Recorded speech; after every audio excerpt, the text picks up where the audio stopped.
Islam melarang pemeluknya untuk membicarakan keburukan dan kekurangan orang lain. Dalam Islam, ini diistilahkan dengan ghibah atau gunjing. Masalah ini sangat banyak dibahas dalam literatur tasawuf.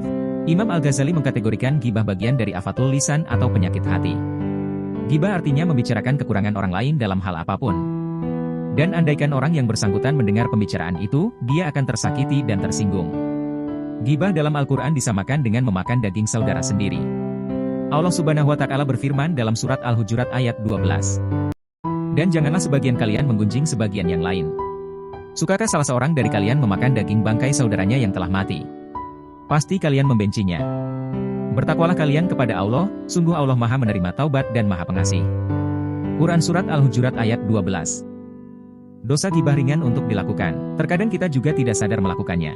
Apalagi ketika bergaul dan berkomunikasi dengan teman. Tanpa sadar kita membicarakan orang lain.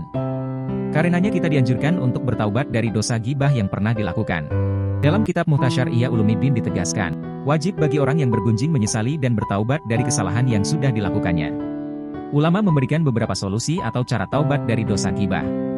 Pertama, ada yang menyatakan selain memohon ampun kepada Allah. Orang yang ghibah mesti minta maaf kepada orang yang dijadikan objek ghibah. Taubatnya tidak cukup hanya dengan menyesali dan meminta ampun kepada Allah, tetapi juga meminta maaf kepada orang yang bersangkutan.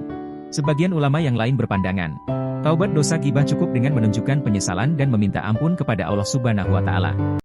Tapi kalau bisa meminta maaf kepada yang bersangkutan itu lebih utama. Tidak semua orang berani untuk minta maaf kepada orang yang menjadi korban gunjing. Bagi orang yang tidak sanggup atau takut minta maaf, hal pertama yang harus dilakukan adalah menyesali. Meminta ampun kepada Allah Subhanahu wa Ta'ala dan tidak mengulangi dosa tersebut.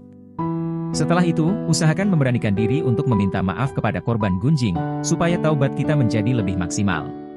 Semoga bermanfaat.